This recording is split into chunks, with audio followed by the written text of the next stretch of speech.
welcome to Fright Fix. My name's Suk. My name's Celia. How's it going, Celia? Yeah, I am good. We had a week off last week, so it feels like I haven't seen you for ages. But yeah, I'm doing well. How are you? Yeah, I'm good. It really does feel like a month since I last spoke to you about movies, and I don't know if I like that long gap of not being able to get horror movie talk out of my system because nobody else wants to listen to my horror movie nonsense. While you're getting your Fright Fix.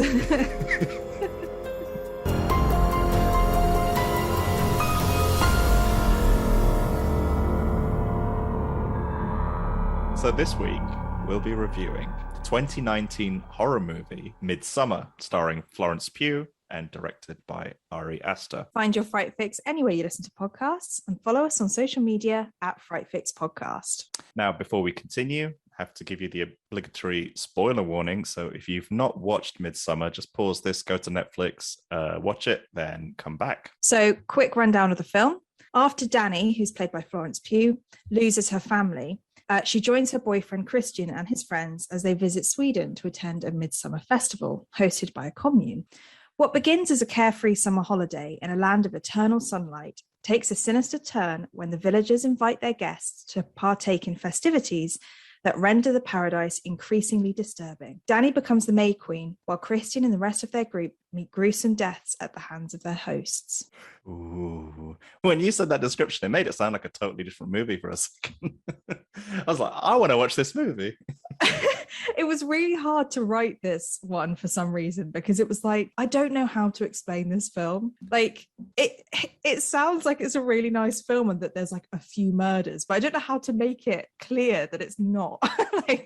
Absolutely. But it kind of is. It just kind of messed with me a little bit. So I went for the more positive route of like, they're having a good time and then they're not. Yeah, I think you did a pretty good job. I don't think any level of writing or description could kind of do this one justice, really. Yeah. Yeah. So, I mean, what were your overall thoughts for the movie? So this is the second time I watched it. I saw it in the cinema for the first time when it came out in 2019. And I think the second time I watched it, I didn't have the shock of what you see the first time round. I was prepared for it. So I think if you'd asked me this the first time I saw it, I would say, this is a really gruesome film that's really dark and it makes me feel all types of ways that, it is not. But the second time I watched it, I feel like I got much more of the depth of this film and the fact that it's so unique and it's really beautiful in so many aspects. It really stuck with me, and it has done since I watched this almost a week and a half ago. Yeah. And I think films that can do that, they hold a special place in my heart because, I always like to have films that surprise me or make me think. And this is definitely a film that does that. I think the main thing is the contrast between the beauty of Sweden and the way that, the cinematography is so incredible versus the horror elements that go on. And the film kind of lures you into this false sense of security about how beautiful everything is. And it hits you. It does, doesn't it? And then it just hits you with these horrible images and, without actually going into too much detail about whichever one is, it's very gory and it has so much going on. And I think that's the main thing that I had to take away from it was that, you're seeing two sides. Would I call this a horror film? I don't know. I mean, what do you think it's a horror film? I mean, that was in my notes, actually. It's a question I asked myself throughout the movie. Like, it felt more like a psychological thriller kind of thing, because at no point in the movie was I scared. So I think by that measure, we might potentially be reviewing a movie that is not a horror movie on Fright Fix. It is interesting, isn't it? Because I think there's a big debate around whether Midsommar is a horror, because it comes after Hereditary, which I think is clearly a horror. That's terrifying, that movie. Yeah, it is terrifying. And you see elements of that in Midsommar, but then on the other side, you don't. Like, it feels very different. So I struggle with whether this is a horror or not. I feel like the feeling that I came away from it with is the same that I have in other horror films, where I feel like I've been through something, like I've been through an experience. We had that with, I feel like, The Descent. Like you come out of the other side and you're like, oh my God, I've finished. Like it's a long film as well. So you're really having to go on this journey with them. But overall, this for me is such an entertaining film in so many aspects. There are things that I've never seen before and I probably won't see again unless they're referencing this film. So I think this is one of those ones where I'm going to be very, very happy that we reviewed it. What about you? What were your thoughts? I was fully expecting you to bust out your Fright Fix rating there. And yeah. And for that reason, I'm giving it no, because you usually change my mind by the end. So we'll see. Oh, yeah, because right now in my head, I've already got a score for this, but I'll see how it changes at the end. Interesting. Yeah.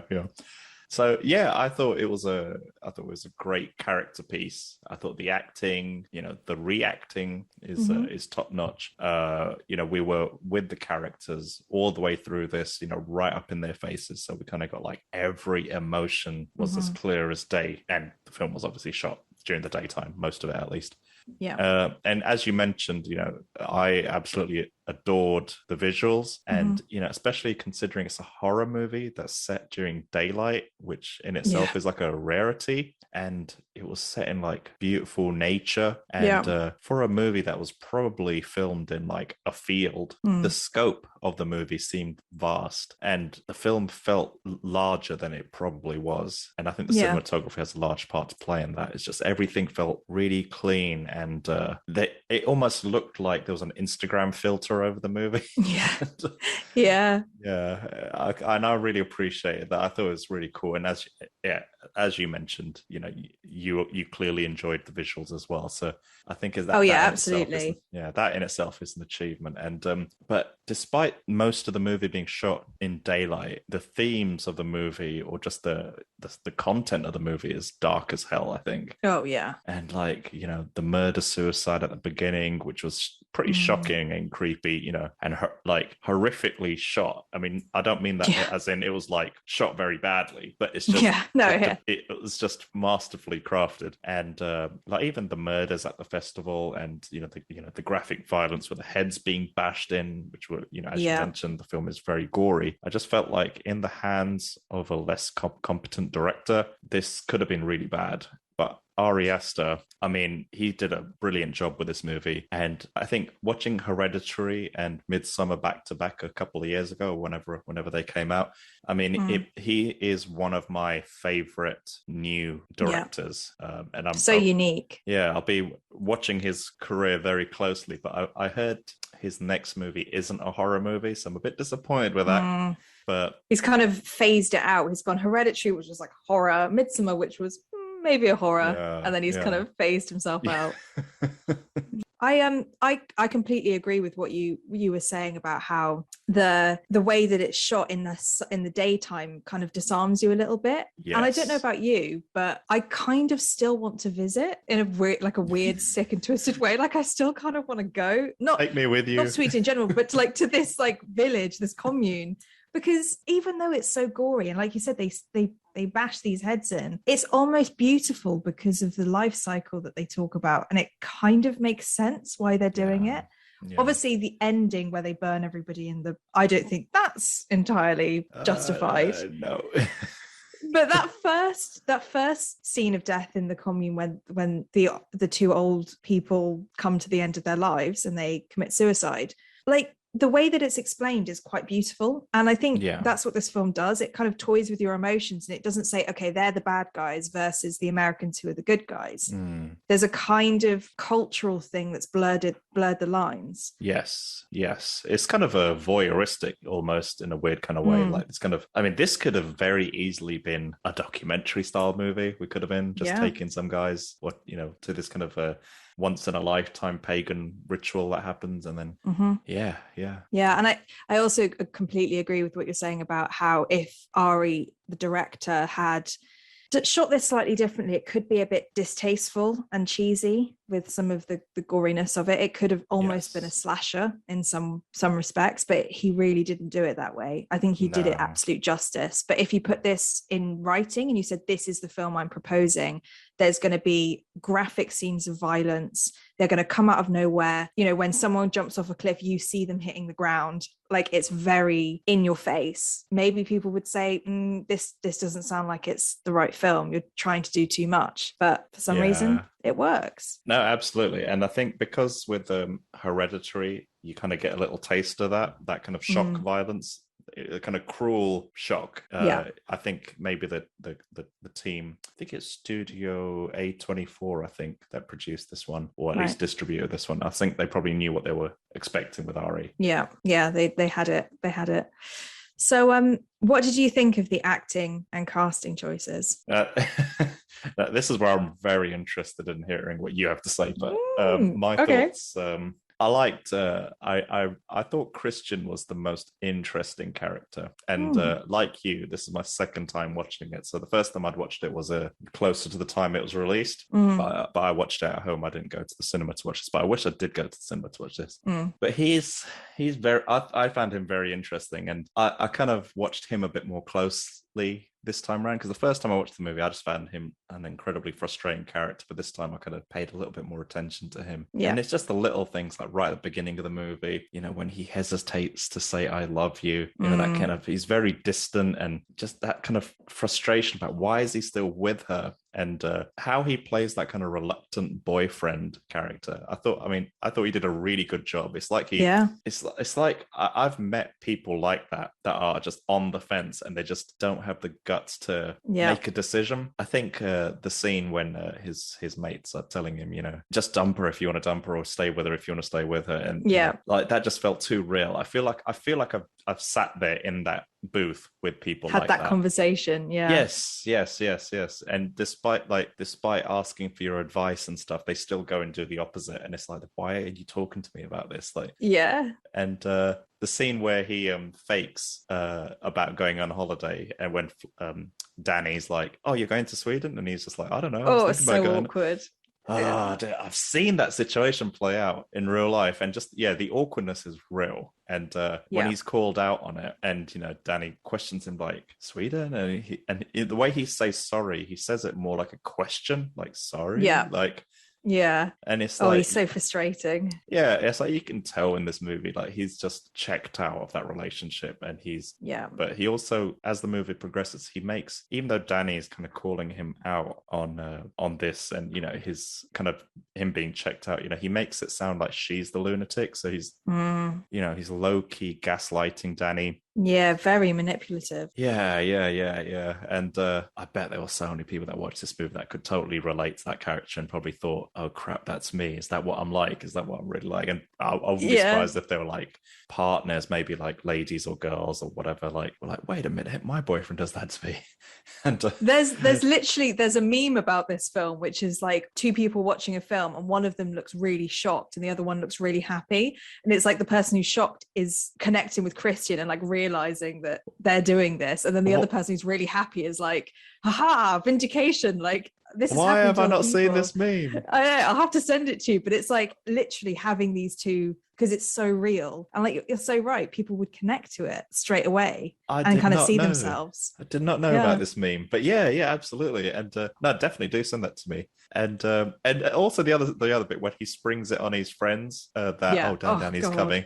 And it's like, and she's downstairs and she's about to come up. They don't even have time to process it. No. And it's like, he's so selfish. It's like he ruins that vacation for his friends. Like, I bet all you know, his friends probably just wanted to go out and just like sleep with loads of girls and do whatever. And he's essentially ruined that for them without even consulting them. It's like, he's just mega selfish. And as I mentioned, I found him to be the most interesting character in this film. But I mean, in regards to Danny, so played by Florence Pugh, I just felt like the tears, the emotion, you know, just that choking on your own grief was so real. Like when she was crying, I felt like the crying was like coming from her gut. Like, it's so guttural and kind of animalistic. It was terrible to listen to. The poor girl, like at the beginning of the movie, finds out she loses both of her parents and her sister in a murder suicide type thing, And but I feel like also she plays that kind of desperate girlfriend role really well in this movie, like trying to make the relationship work, and at the same time she's like essentially a grieving orphan that's just lost her whole family. And but then she also puts this kind of brave face in front of people, and it's like she's juggling all these different characters. I think she does a really good job of it, and at the same time she's always bending over backwards to make the group happy, especially when she's peer pressured into taking the mushrooms. Just I don't know if it's the writing that's spot on or if it's the acting or a combination of both, but it's just everything added up. It was all, it played out like very realistically, and at no point so realistic. And at no point did I ever feel like, oh, come on, that would never happen. The writing was very good. It just reminded me a little bit of I think the last time I'd felt this way about writing, like especially dialogue and whatnot, is like there's this director called Noah Baumbach who writes scripts, like dialogue, amazingly well, right? Very naturalistic, and I feel like this movie had a little bit of that. But and I just love how as her journey kind of progresses, she kind of lights up when when she's in that community, and they I forget the guy's name who takes them on this trip, but he he remembers her birthday. Pele, remembers her birthday and gives her the the portrait and everything. It's just but then at the same time, Danny is like I forgot to remind Christian that it was my birthday. It's my fault that he forgot. Sorry, I'm just like going on now, taking that like passive role.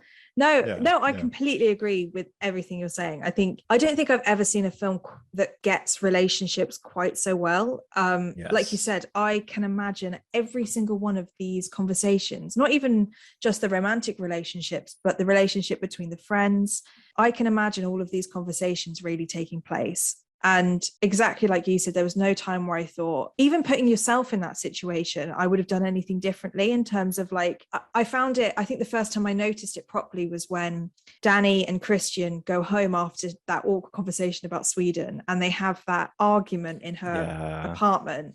But it's like a passive argument where they're kind of jabbing at each other, but it's, they're not throwing things, they're not screaming. And it just shows like a manipulation that Christian does of like making her apologize by the end, because she's like, no, I'm sorry, I'm so sorry, like I shouldn't have said anything. And it breaks your heart because it's so real. And I feel like I've been in that situation as well. It was just a very difficult scene to watch, like so I'm sorry, so sit down, sit with me. And I honestly, I chalk most of that up to Florence Pugh's acting. I think she's absolutely incredible in this film. I think the way that, like you said, the way she portrays grief, she has to do those scenes where she's screaming and crying. And she's, at the end of the day, she's an actor, and being able to put yourself in such a vulnerable position to be able to do that, it must take a lot. And to make it look so real, she had to have given herself completely over to this character. And I really think she does. I think, her panic attacks that she has throughout the film, of that choking on the air that she holds, is really harrowing to watch. And I think this film plays with grief in such a realistic way. It's not something where someone's going to hide in their room for the rest of their lives and never come out, but it's also not something that you can get over. And it just shows somebody who's desperately trying to handle grief, but just can't quite figure out how to do that. And I think her acceptance at the end of the film of her fate is almost just like a culmination of everything that's happened to her. And she's finally got this community of, I think Pele says, this is your family now. And it kind of makes sense in the weirdest way. If you said before I saw this film that she'd be watching her boyfriend burn in a church and be smiling because she's happy about it, you'd say, okay, well, she's completely lost it. But part of me is like, I kind of understand, because of everything she's gone through and the way she's portrayed her character. She's just incredible. And I think she has a cast with her who are also really amazing. So it's not like she gets let down by any supporting characters. Like you said, Christian. I also think Vilhelm Blomgren, who plays Pele, did such a good job of being that disarming, caring person, nice guy that even after everything happens, I kind of still like him, and I don't know why. This film just does so much to play with my emotions. Yeah, he just seemed like a genuine guy, and even just the way he kind of looks at Danny when he's talking to her, he kind of leans in and shows her so much attention, and he makes her feel like she's the only person that matters whenever he talks to her. And, which is the opposite of Christian. Oh my goodness, yes. Yeah. And he looks so caring and loving, and his eyes are just so calm. And they did a great job with the casting with him. I think he did a really good job.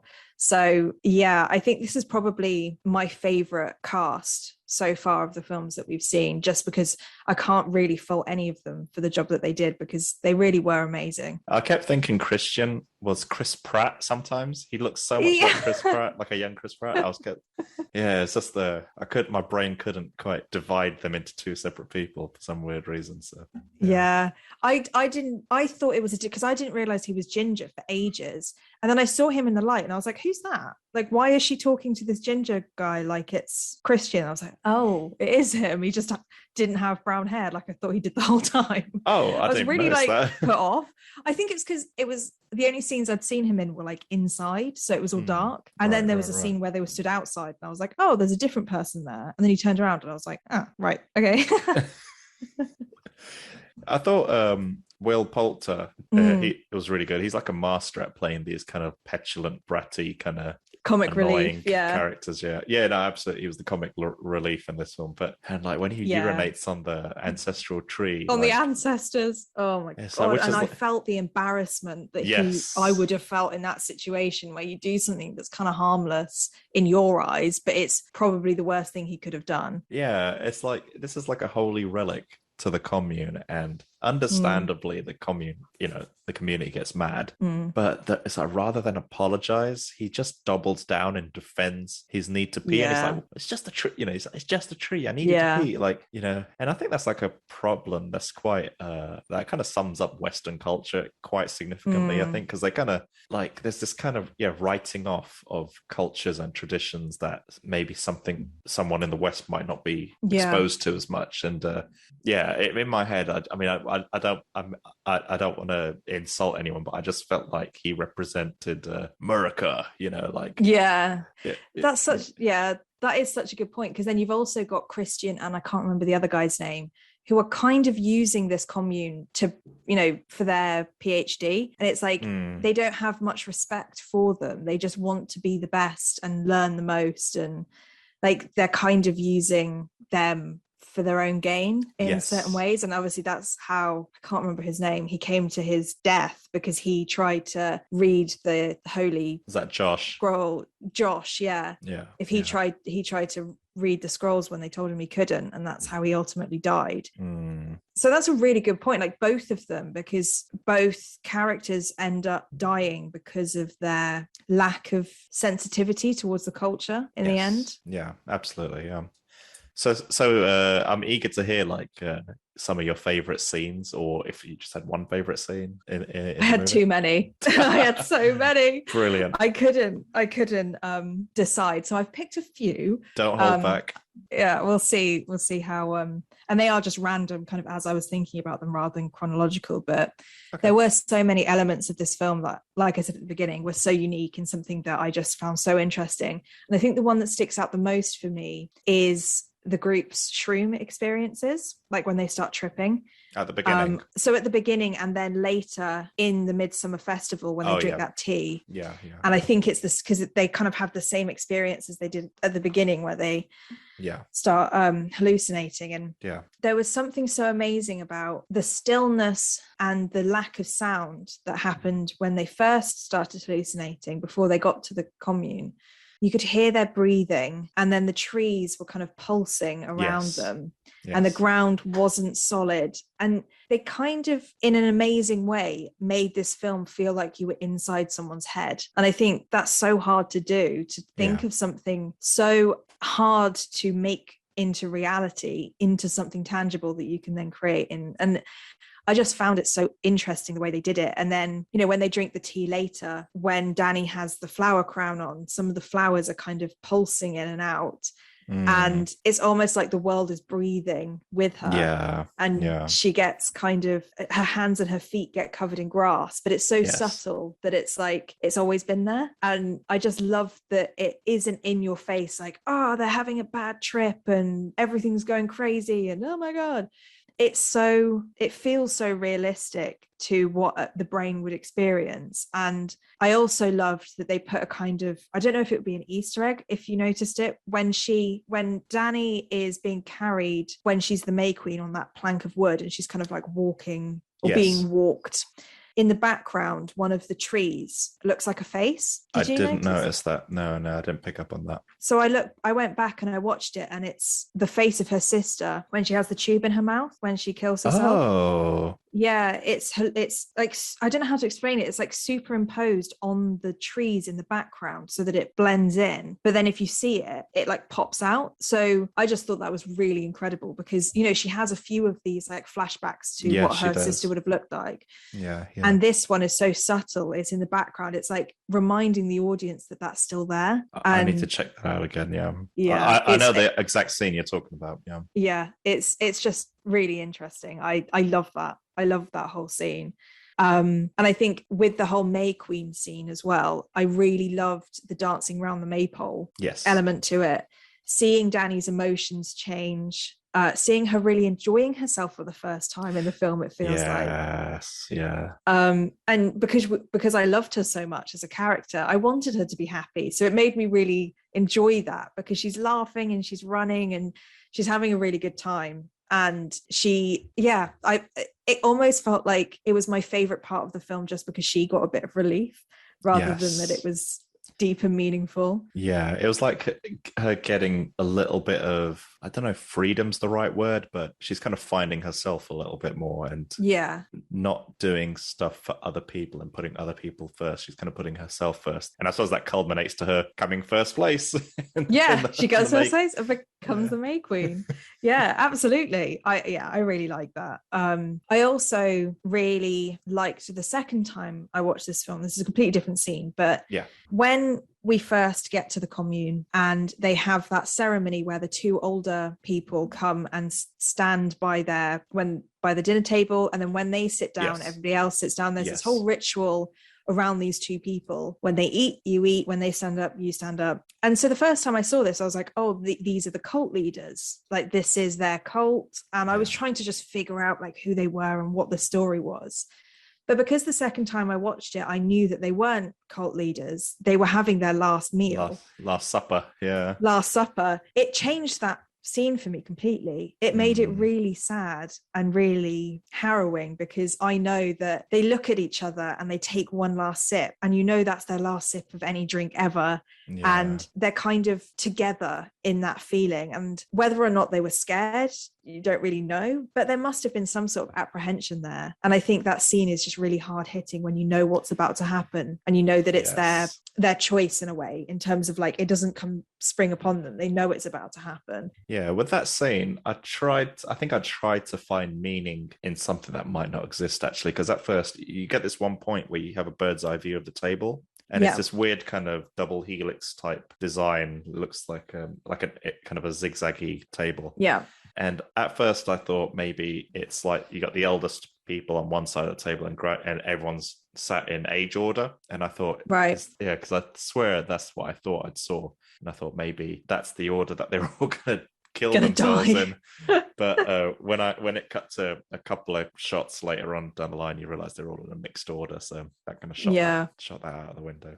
But it does make you think, doesn't it? Because it's quite a long scene and not much happens other than that they eat this food. So you're like, what's happening? What's going on? Is someone going to say anything? And I don't know. I just really like that scene. I wonder whether the tables were in, because it looked like one of the runes of their alphabet. Yes. I wonder if I'd like to know what they are, because they come up quite a lot. Yeah, there's probably some meaning, because I mean a lot of their outfits were covered in runes, and there were runes all over the place. I'm pretty sure those runes do equate to something. I don't know if I'm pretty sure they do.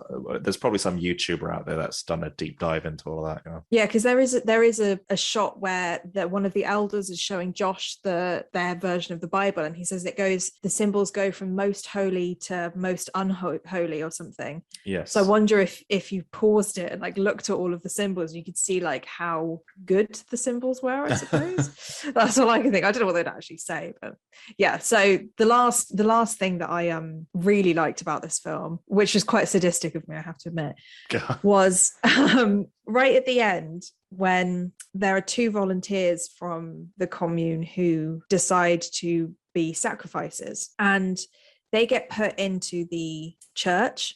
Yes. And they're given, I think it's like some yew tree oil or something. Yeah.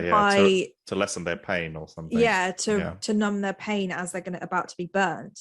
He doesn't give it to Christian. He only gives it to the two who are from the commune, and they kind of have this relief on their face. They're like, "Thank you," and they sit there looking at each other. But then, as the church starts to burn, they start to scream really loudly and very almost like they're surprised. And I think I really liked that scene because it made me think that whatever they'd given them wasn't real. They just said that because they were like, this is going to make you feel better. And it's almost like there's like a juxtaposition between what people think the commune is versus what it actually is, and how much more brutal it is in real life than what the villagers probably think it is. Like they think that if they sacrifice themselves, they won't feel anything when they burn. But when you're actually in the church and you're burning, you feel everything like the others do. And I just thought that was a really interesting ending to that sacrifice. Was you're no better than the outsiders that we've flayed and skinned and whatever. Like you're just another sacrifice. And I just thought that was a very interesting ending to make you think about when you leave the commune. That's a very good point. I didn't pick up on that, but that's a very good point. And I think it's kind of it's like with any kind of, I don't want to say cult, but I'm going to say it anyway. But any kind of cult or religion or anything like that, like where when you're not in pain and you're fine, it's very easy to kind of keep up these kind of traditions or rituals or these certain behaviors. But when it comes to the moment of death, I think that's when all of that goes out of the window, all that civility goes out the window, and all that tradition and ritual, and I think that's when your body kicks in and its self-defense mechanisms and that fight or flight kicks in. It's like, I think that's probably it. All of the facade was stripped away, and it was that survival instinct that kicks in. And at the end of the day, that's, you strip away everything from us, all our beliefs and everything, and at the end of the day, that's what we are. We're just animals looking to survive, looking for that next meal, looking to live. And I think that's probably that primal instinct or whatever is way stronger than any culture or ritual or whatever. So yeah, absolutely. At the end of the day, you're just ash because you're being burnt just the same as the others who didn't believe. Yes. I did really like that scene. So that was a kind of filtered version of my favorite scenes, but what was your favorite kind of element or scene in the film? Oh man, like I think much like yourself, I've got loads of bits that I really liked. I mean, I'll try my best not to go on too much, but I liked at the very beginning of the film, the opening shot is like that piece of artwork, from the tapestry. Commune. The tapestry, that's the work, that's the word, not the work. And the very first time I'd watched the movie, didn't really pick up on it. But this time round, when I saw it, I was like, it's the entire movie story. Did they just tell you the whole thing? It's very cryptic the first time round. But then this time round, I was like, yep, recognize that, yep. Yeah. And even at the beginning of the film, when the guys are talking in the bar, when Will Poulter's character's like saying to Christian, like, you could be getting that waitress pregnant, because he wants to dump Danny. But then Pele says, and don't forget all the Swedish women you could be getting pregnant in June. I was like, it's just this film is definitely worthy of a second viewing because there's so much you pick up on the second time round. I feel like it's quite overwhelming the first time you watch it, so you kind of need to watch it again to kind of get all of the elements that they tried to do. 110% agree. And I like the little kind of the mirroring that happens in this film, because and you touched upon it earlier on as well. And it's like, when Florence Pugh's characters are crying at the beginning of the film, and Christian is showing her very little empathy, or showing her pretty much nothing really. And she's just lost all her family. And then by the end of the movie, when she witnesses Christian, cheating on her with someone else, and and she starts, she has a breakdown, but the whole community has a breakdown with her. And it just feels like she's come from an environment where nobody empathizes or even sympathizes with her, to a place where an entire community feels her pain with her. And, she doesn't feel alone. She finally feels like, I don't know if loved is the right word, but accepted, cared for. There is this kind of look of surprise and shock on her face, and maybe a little bit of vindication. I thought that was it's kind of this weird poetry, this kind of mirroring where so a lot of the stuff that happens in the third act of the movie is the groundwork is laid in the first act and second act. I thought it was kind of cool. I definitely agree. I think that the empathy that they feel, because when you watch it the first time, it's like, why are they all screaming and crying, like when the building's burning and when Danny finds out that Christian's cheated on her? But it kind of makes sense that, again, maybe it's that culture thing of like, if somebody's feeling pain, feeling that pain with them might help them. It's just not something we do. Like if somebody started crying, you wouldn't start crying with them, but out of this empathy. But I guess that's kind of what she needed. She needed people to, like you say, be around her and just accept her in her pain, rather than either trying to make her feel better or trying to get her to ignore the feeling. They just let it happen. Because it's like the commune's this kind of organism, this kind of one. Whereas when at the beginning of the film, it's kind of like, I'm going to this party, I'm going to Sweden, I'm going here. But with this commune, it's like everyone is for everyone. And that's such a good point. That's what she wanted. She kind of loses a family at the beginning, which is kind of a fractured family, I guess. I'm just assuming to this. And she gains this family where everyone is taking care of the baby. Everyone is taking care of each other. They all dress the same. It just felt like she's become part of this hive, but not I don't mean that in the pejorative or anything, but, she's part of something now. And I suppose that's kind of what cults do, don't they? They lure you in because you're either lonely or you need somebody to support you, and it kind of happens here as well. Another thing was there was this kind of otherworldliness about the film, and I couldn't quite put my finger on like what it exactly was. And it's like, was it the setting? I mean, we're not in an urban environment. The place looked, I mean, at some points the place kind of looked like something out of a Western for me. But with the kind of log cabins and but with more green and a bit more color, because in Westerns I'm always expecting like desert and whatnot. But then beige.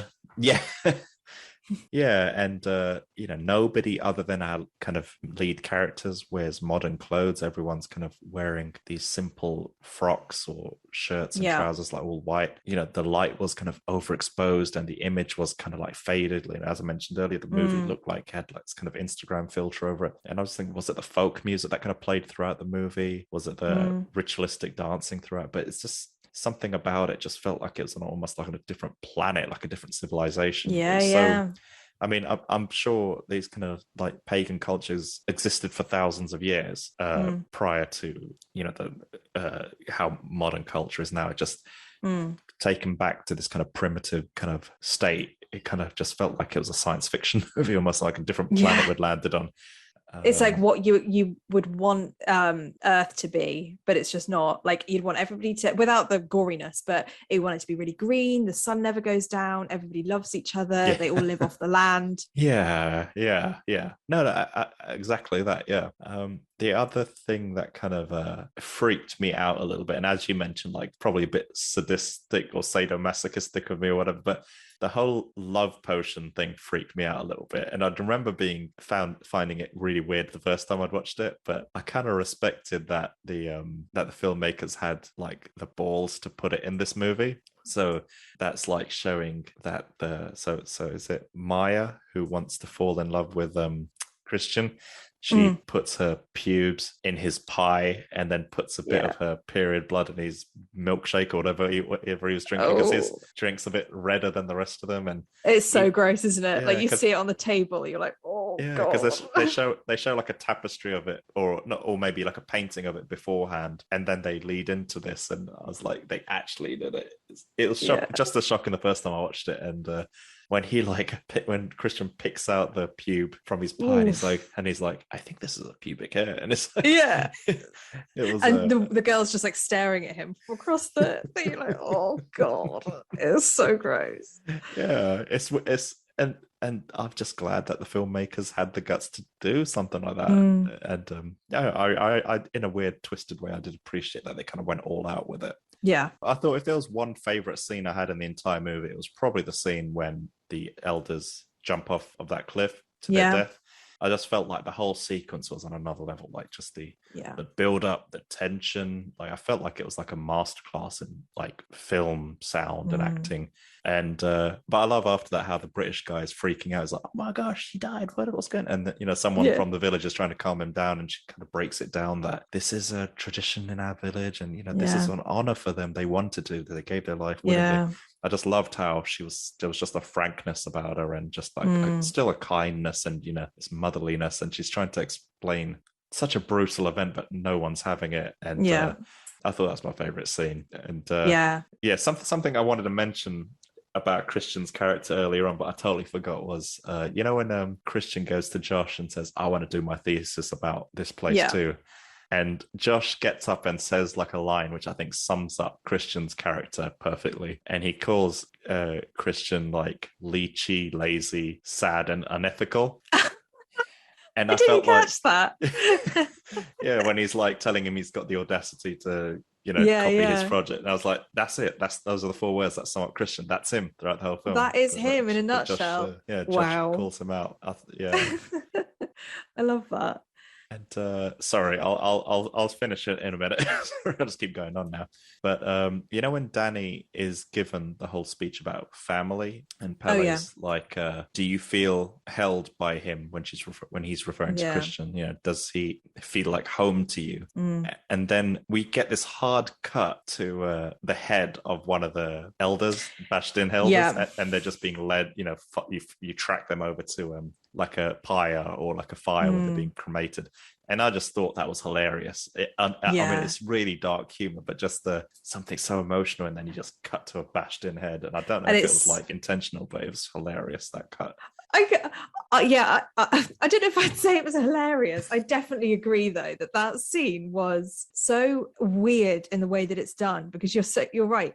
You don't even get a chance to like process that you're seeing this bashed in face. It's like you have a really kind of sweet moment between two people, and then bam, it's just like, remember what film this is. Like, don't get so comfortable. This isn't a romance about a Swedish man and an American woman becoming long lost lovers. No, this is about death and destruction, and don't you forget it again. Because they do that a few times, and I feel like in my mind, if you see something really terrible and you can't stop but your brain kind of bringing those flashbacks to you in random situations, I kind of feel like that's what it was invoking. It was like reminding your brain of what the horrors you've seen, and you can't get away from it. Because they do it again with the English guy who gets flayed with the wings and stuff, and they cut back to him a few times, and it's like your brain's not allowed to forget him, because you're like, oh, there he is again. Remember, he had flowers in his eyes. Remember, he had wings on his back. You didn't notice the first time, because I think he's still breathing as well. His lungs are still moving, aren't they? So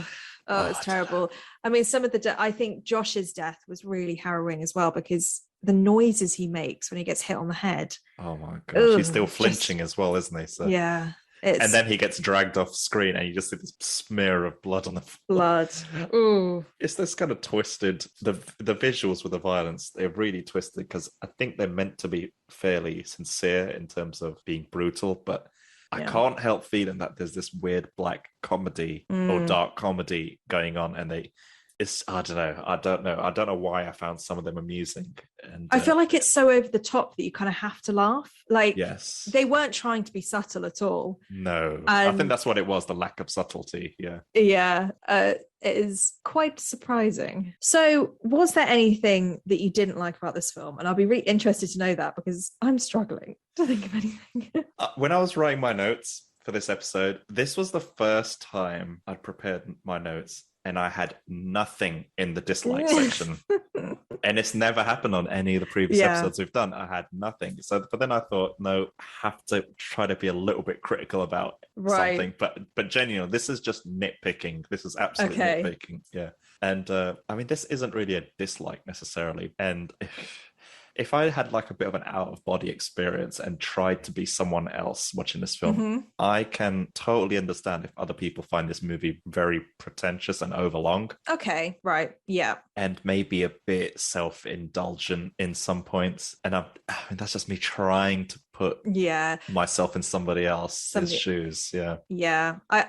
I get that. I definitely do. I think it's hard to think of other audiences, but you're right. It's a 2.5-hour film. Yes. And it's very harrowing, and it's not a great time a lot of the time. And maybe people come away feeling like, I didn't enjoy that film, and therefore it's pretentious because it's trying to do so much. It's hard though, because I don't think that myself. No, exactly. And it's so the thing is that obviously there's a surface level plot in this movie, which if you're just watching the movie at surface level, it's not a particularly great plot, or there's nothing in there that's crazy. So I think a lot of it with this movie, you kind of have to engage quite a bit. Yeah. And you got to kind of like dig a bit deeper to find kind of more meat in this film. And it definitely needs a second viewing at minimum. It's not a movie you can just watch once and get everything you want out of it. So I think that's where it could be seen as a bit pretentious, and it kind of does demand quite a bit from the audience. Yeah. And the second thing is, now I might be pushing it a bit, but I'm glad you touched on it earlier, because I was feeling the same way, where I think that the movie isn't 100% horror. Yeah. But I can't count that against it, because at no point did the movie promise me that it was going to be a horror film. It's not like the third in a series where, like The Conjuring, for example, where we didn't like the third one because we loved the other two for scaring us so much. Like, this is its own film, and it doesn't pretend to be anything. Yeah. And I was just thinking, maybe if we saw the murders of like Josh and the other guys, maybe, and we could have had some tension heavy scenes of them about to getting murdered, then maybe the argument could be, more that's a horror movie. But none of that was shown. A lot of those deaths happened off screen. And you never really know what's happened to those characters until later on in the movie. So maybe it's for the best that it's left as it is. But I felt that the movie was more of a drama. Yeah. I mean, a bit of a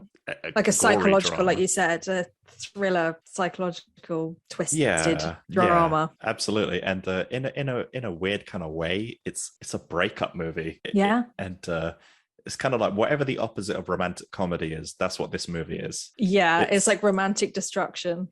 Like you can't go away and be like, yeah, relationships are great, aren't they? No. Like, doesn't everything work out in the end? Yeah, it's like the ultimate breakup movie. If you're a couple and you're listening and you're both not in it anymore, just watch this movie together. It'll probably make your breakup a lot easier. But don't go to Sweden. Well, yeah. Yeah, that was it for me. That was me just really stretching it and looking for stuff that maybe didn't exist. Were there any dislikes or any things that you didn't like or could be better? Yeah, to be honest, same as you. I mean, I've literally put in my notes, no, not really, and that's it. Because I didn't want to. I think you did a really good thing of like, if you were someone else, how you would have thought it. I didn't think that far through. I was just like, what did I not like? Nothing. That's how it should be. So that's how it should be. You've gone further with it. So I think for me, because there's nothing in this film I would have changed, I completely agree that you have to watch this twice, because if we'd reviewed this the first time round, I probably would have, the thing that I would have said was not great about this film was that it takes a lot out of you, and therefore it can be quite of an emotional toil that it takes. Yes, and it is exhausting. Yeah, it's really exhausting. And so you can't just sit down on a Tuesday night and watch this film. No. But the second time I saw it, it was less about the gore and the violence and more about the story behind it. So I completely got it that time round. So it's like a negative that isn't really a negative if you take the time to watch it again. So yeah, I really struggled with that one. I don't really have anything. That's totally fine. I mean, what are your kind of closing thoughts, your Fright Fix rating? Hit me. Well, I mean, I think it's safe to say that we really, really enjoyed this film. I mean, that we were struggling to get anything we didn't like, I think it really shows. And the fact that I had to choose my favorite scenes to talk about rather than talk about all of them. I think it's the length of the film, the fact that so much can happen in 2.5 hours. Like, you're going to get a lot out of it. Like, if you don't, then that's a terrible film. But I think for me, the thing that stands out so much is the acting. I think the acting is incredible. And the way that the acting works in such a unique landscape. Every element feels like it's been thought about. Every single thing has been thought through to the point in which everything makes an impact. And I think that makes this film really unique in the way that it doesn't cut corners. It doesn't sacrifice the character development for the scenery. It doesn't, the camera work doesn't take away from the music. Everything works in harmony. And for that, I think I'm going to have to give this film, drum roll please. Oh no. A 10 out of 10. Whoa. I know. I didn't think I'd ever give. I think I said this literally in the last episode or the episode before, that I would never give a film a 10 out of 10 because there's always things that they can improve on. But if I don't give this film 10 out of 10, I mean, that's so harsh because there's nothing I would have changed.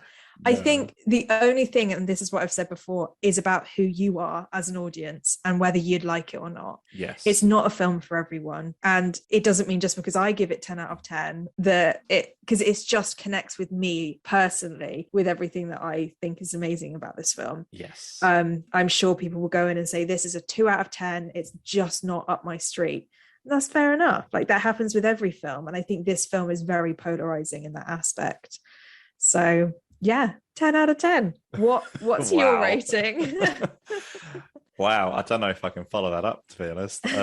So you're right. The movie was 2.5 hours, but did you know there is a director's cut of this version, which is just under 3 hours? Oh, really? Yeah, I need to get my hands on that. I want to know what There's the additional more. Yeah, because I thought when I noticed the runtime of this film was 2.5 hours, I thought this was the director's cut. The director's cut. I was aware that there was a version with additional half hour, and I thought 2.5 hours was the original 2 hours, and but I realized no, there's actually half an hour added on top of this. I'd be interested to see which plot threads are kind of extended or expanded upon, or if there's just like totally new material in there. So I think it's available on Apple, the uncut version, but I can't confirm that at the moment, but I'd like to get my hands on that version. Yeah, definitely. Yeah, so I think the entire movie generally is like very dense in kind of lore and hidden material, and it was just I had to watch it a second time round to kind of feel like I scraped a bit more of that, kind of gained a bit more of that. But I feel like there's a third viewing in me waiting for this movie to kind of get a bit more out of it.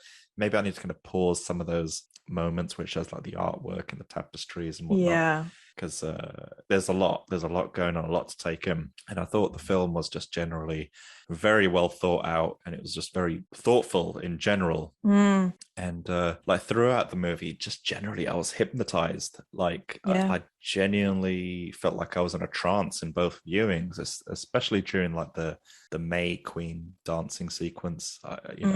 It felt like it kind of went on forever both times, and I felt that kind of that fatigue that Danny was feeling. And I think it's a massively brave move on the filmmakers, just extending these scenes and kind of just allowing them to hang and breathe. And that's normally my complaint about a lot of movies, where I feel like things are cut too abruptly, and like it's like look, I want to kind of just absorb what's going on a little bit. And I felt like this film kind of gave me that and more, where it kind of let me take it in. And I did appreciate that. And as I mentioned before, like there's this general sense of isolation and otherworldliness. I did feel like I was watching a sci-fi movie like based on a different planet, but without it being like a big special effects movie. I felt like Jack Reynor, Florence Pugh, and the supporting cast were great. I was grateful that I didn't recognize any of the supporting Swedish cast, and it kind of just added to that feeling of isolation.